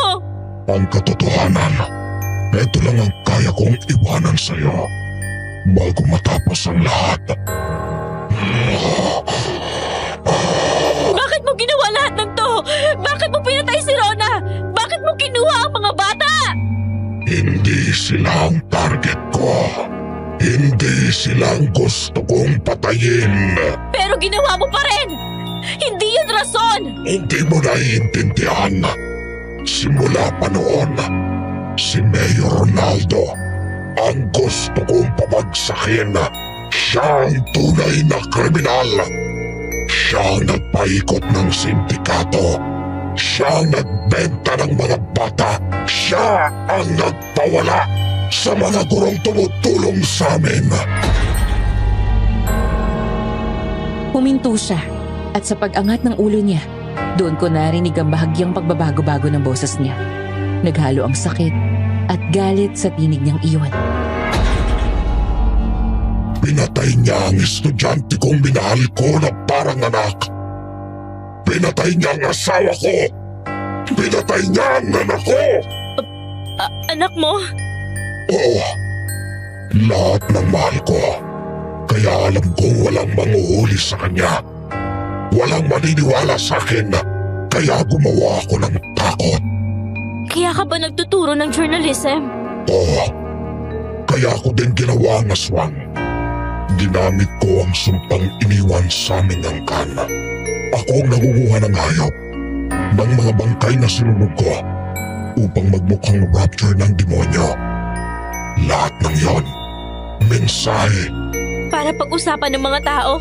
Para mapilitin ng pulis na pansinin ang kaso? Para matakot ang buong bayan at simulan ang paghuhukay sa bulok na leader nila at gumana. Hindi ba? Si Mayor mismo ang nahuli dahil sa mga ginawa ko. Dahil sa takot na nilikha ko. Pero bakit si Rona? Hindi niya kasalanan na matuklasan ang tungkol sa'yo! Dahil nakita niya ang hindi dapat makita. At mapapatay siya ng iba kung hindi ko yun ginawa. Kaya mas mabuting ako na ang gumawa. Tumawa siya, pero hindi yun tawa ng isang masayang tao. Hindi rin tawa ng taong nababaliw, kundi tawa na parang isang taong pagod. Pagod sa mundo, pagod sa sarili, at pagod ng mabuhay. Tapos na ang misyon ko. Nahuli na ang mayor. Wala na akong dapat panatilihin. Wala na akong dapat na protektahan. Anong gagawin mo? Amador! Tatapusin ko na, Lyra. Matagal na akong dapat tapos. Natakot ka ba sa akin, Lyra? Hindi! Amador! Huwag mo kong tawaging Amador ngayon.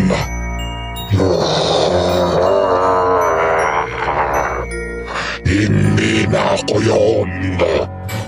Matagal ko nang hinihintay ang araw na to. Hindi ko alam kung anong mas nakakatakot. Yung nilalang na nasa harap ko o yung taong nagsasakripisyo sa loob nito. At sa pagitan ng mga kidlat doon ko siya nakita. Ang pulang-pula niyang mga mata, ang nakalaylay na balat, at ang matatalas na ngipin na lumabas na parang sa isang aso.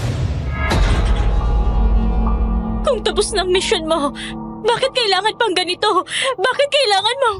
Dahil kung hindi ko tatapusin ang sarili ko, gagamitin pa nila ako. Sino sila? Ang angkan ko, ang sumpa ko. Kapag natapos ang misyon ko, kailangan ko rin tapusin ang katawan ko bago nila ako gamitin ulit. Lyra, patawarin mo ako. Kung may pagkakamali man sa lahat ng ito, ikaw ang hindi ko dapat sinaktan. Kung ganon, bakit mo ba ako binihag? Para marinig mo ang kwento ko. Para maipalabas mo sa mundo ang katotohanan. Paano ako makakalabas dito? Pagkatapos ko, Ikaw ang magtatapos ng lahat. Bigla niyang hinampas ang sahig. Lumuwag ang tali ko. Hindi ko alam kung sinadya niya ito o parte iyon ng pagkabali ng katawan niya. Ngunit hindi na mahalaga. Mas lalo akong natakot pero hindi para sa sarili ko. Natakot ako sa kung ano pa ang kaya niyang gawin bago siya mawala. Lyra, tumakbo ka! Pero makinig ka muna. Salamat! Amador, Tinulungan mo kong maalala na tao rin pala ako. wag! Amador, wag! Wag mong gawin! Please! Tapos na ang misyon ko.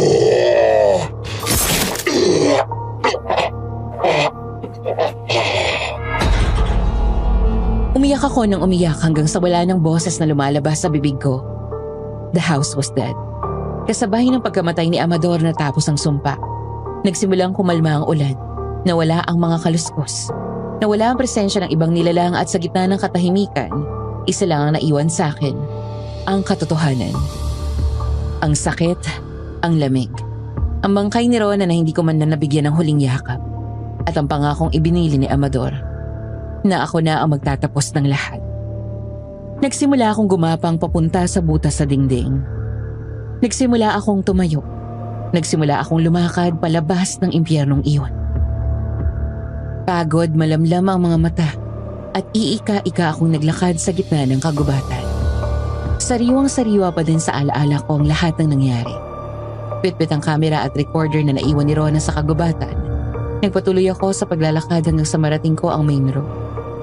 Sumakay ako sa may tricycle pabalik sa bahay nila Lola Nena.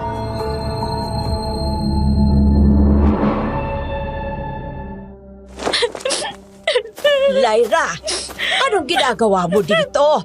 Ay, Diyos mio, anong nangyari sa'yo, ha? Bakit basang-basa at madumi ka? Nasaan ang mga kasama mo? Lola Nena! Ay, Diyos ko, halika't pumasok ka na muna dito. Anong nangyari, Lyra? Bakit ganito ang itsura mo, ha?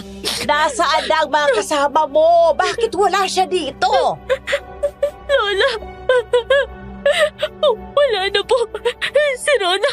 Anong ibig sabihin na wala na siya? Naligaw pa siya? Patay na po si Rona. Ano? Paano nangyari yun? Wala na din po si Amador. Anong ibig sabihin, Iha?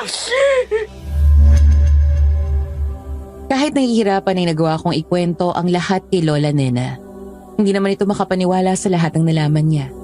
Matagal din bago na proseso sa kanya ang mga sinabi ko.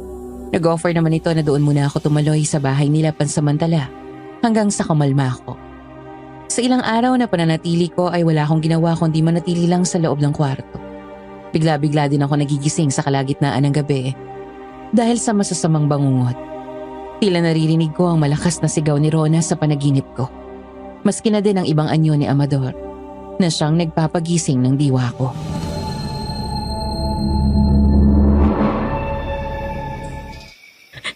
Hindi totoo yun. Tapos na yun. Wala na sila. Lyra! Lyra, gising ka pa ba? Narinig kita. Masama bang panaginip mo ulit? Asok mo kayo, Lola Nena. Apo, ilang gabi ka ng ganito. Hindi mo yun kasalanan. Pero kung hindi ko siya sinama, kung nakinig lang ako kay Rona, hindi sana ganun ang sinapit niya. Hindi mo hawak ang kapalaran ng ibang tao, iha. Masakit. Pero hindi mo rin kontrolado ang mga nakakakilabot na nilalang na yon. Kasalanan ko pa din ang lahat ng to, Lola. Kung nung una pa lang ay nakinig na ako sa mga babala, hindi sana magkakaganito. Wala sanang mawawala. Ay, magpahinga ka na muna, iha. Alam kong masakit pa rin sa iyo ang mga pangyayari pero tandaan mo, walang may gusto noon. Kung hindi ka naging determinado sa pag-alam ng katotohanan ay mananatiling magulo ang baryong ito.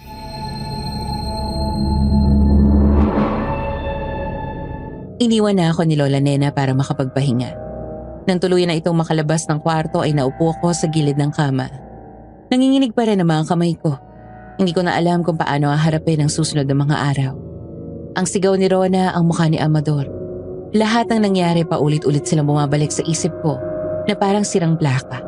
Kaya naisipan kong umuwi na rin sa amin.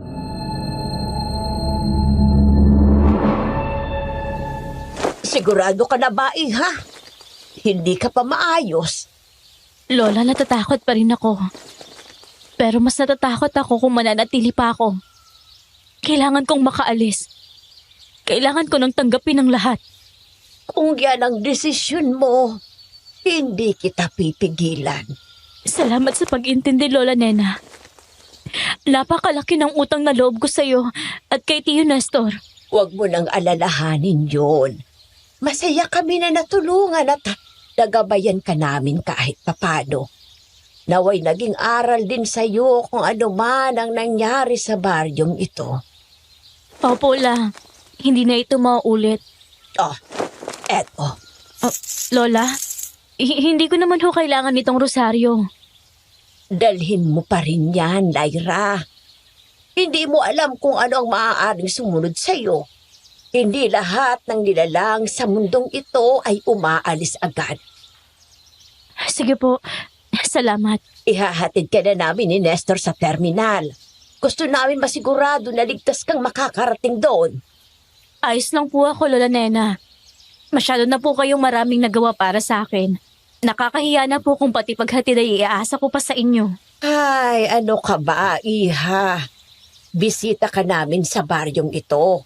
Hindi ka namin pwedeng pabayaan, lalo na at matindi ang pinagdadaanan mo sa lugar na ito. Maraming salamat po talaga, Lola Nena. Hindi ko po makakalimutan ang kabutihan niyo sa akin. Kapag kaya ko na po ulit, ay babalik ako rito. Mag-move on at maghilom ka muna, iha. Nandito lang naman kami. Hindi kami mawawala ni Nestor. Pangako, Lola. Babalik ako rito.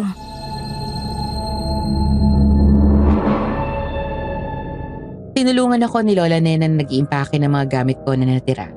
Kasama ang camera at recorder pati na rin ang pabaon nito sa akin. Nang matapos ako sa pag-iimpake ay nilibot ko ang paningin ko sa buong kwarto. Bitbit ko man ang mga gamit ko pa uwi. Pero may mga alaala na mananatili dito sa silid na ito.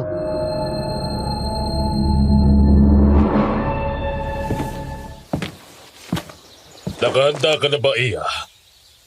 Naayos at naimpake mo na ba ang mga gamit mo? Opo, naayos ko na po lahat. Hintayin lang po natin saglit si Lola Nena. Magbibihis lang daw po ito. Oo, sige, pero kamusta ka ngayon, Laila? Ayos lang po ako. Kahit mahirap tanggapin ang nangyari, tingin ko naman ay kakayanin ko. Nakuha mo na mga impormasyon at kasagutan na kailangan mo, Lyra? Sana lang hindi mabaliwala mga sakripisyo at nawala para lang sa project mo na yan. Opo, Tio Nestor. Ano ka ba, Nestor? Hindi ginusto ni Lyra ang mga nangyari. Huwag mo nang palalimin pa kung ano mang trauma na natanggap niya dito. Pinagsasabihan ko lang siya, Aling Nena. Ayos lang po, Lola. Tara na po. Tara na. Para maabutan mo pa ang biyahe pabalik ng Maynila.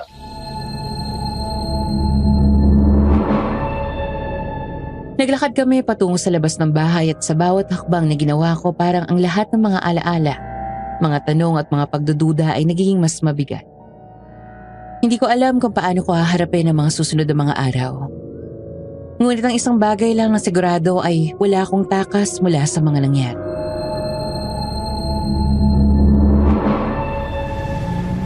Maraming salamat po, Tio Nestor, Lola Nena.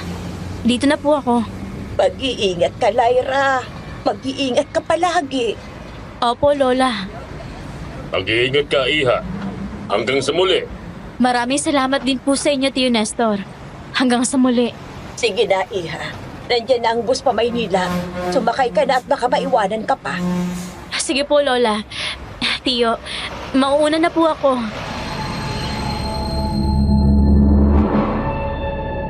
Yumakap ako kay Lola Nena at kay Tio Nestor. Pagkapasok ko ng bus ay pumesto ko sa may bandang bintana. Sa huling pagkakataon ay kumuhay ako sa kanila para magpaalam. Nagsimula namang umandar ang bus. Kita ko ang lahat ng lungkot sa kanilang mga mata, lalong-lalo na kay Lola Nena. Pero alam ko naiintindihan nila na kailangan ko nang bumalik. Habang nasa biyahe ay inilabas ko ang kamera na dala ko. Pinuksan ko iyon, saka ko tiningnan lahat ng nakuhaan ni Rona.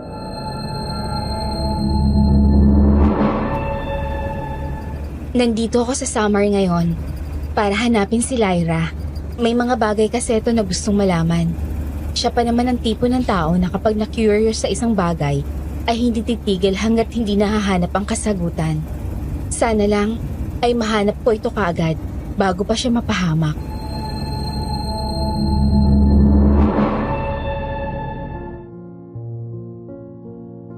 Hindi ko na tinapos ang panonood ng mga na-record ni Rona. Muli na naman bumalik ang sakit at takot sa aking dibdib. Nalala ko na naman ang lahat-lahat. Napagdesisyonan kong hindi ko na ilalabas ang alinmang nakuhaan ng kamera na ito. Magpapalusot na lang ako kay Sir Santiago. Maingat kong ibinalik ang kamera sa lalagyan nito saka ko itinuon ang atensyon ko sa may labas ng bintana. Dito na nagtatapos ang sulat ko, Miss Ligaya. Nang makabalik ako sa Maynila, una kong binalitaan si Sir Santiago tungkol sa mga nangyari. Nagalit ito sa akin dahil sa katigasan ng ulo ko at mga naging desisyon ko. Tinanggap ko lahat ng yon dahil kahit pagbali-balik na rin ko ang mundo, malaki ang naging parte ko sa nangyari. Hinarap ko rin ang pamilya ni Rona. Lahat na siguro na masasakit na salita ay sinabi na nila sa akin. Pero lahat ng yon ay nilunok ko. Tinanggap ko iyon ng malugod. Ipinagpatuloy ko pa rin ang kursong kinuha ko. Dahil sa naging experience ko sa summer ay unti-unti ko natutunan kung paano maging isang effective na journalist. Hindi ko kinalimutan ang mga itinuro ni Amador. Hanggang sa nakapagtapos ako ng pag-aaral. Dala ang kamera at recorder ko. Handa na ako muling tumuklas ng katotohanan sa likod ng mga nakakilabot na istorya. Hanggang dito na lang po, Miss Ligaya, at maraming salamat po sa pakikinig. Alam niyo, hindi ko inaasahan na ganito pala kabigat at kasakit yung naranasan ni Lyra sa pagpunta niya sa summer. Lalo na yung mga naging revelasyon sa pagkatao ni Amador. Nakakagulat at nakakatakot ang mga nangyari. Pero kahit ganoon ay napahanga ako sa naging katapangan at integridad niya na kanyang ipinakita. May mga katanungan talaga na magandang manatili na lang bilang katanungan at wag na nating hanapin pa ang kasagutan. Dahil hindi natin alam na yun pala ang magdadala sa atin sa kapahamakan. Sana nag-enjoy kayo sa pakikinig at sa ating mga listeners. Please don't forget to like, share, and subscribe to our channel. Aswang Confessions. Muli, this is Miss Ligaya signing out.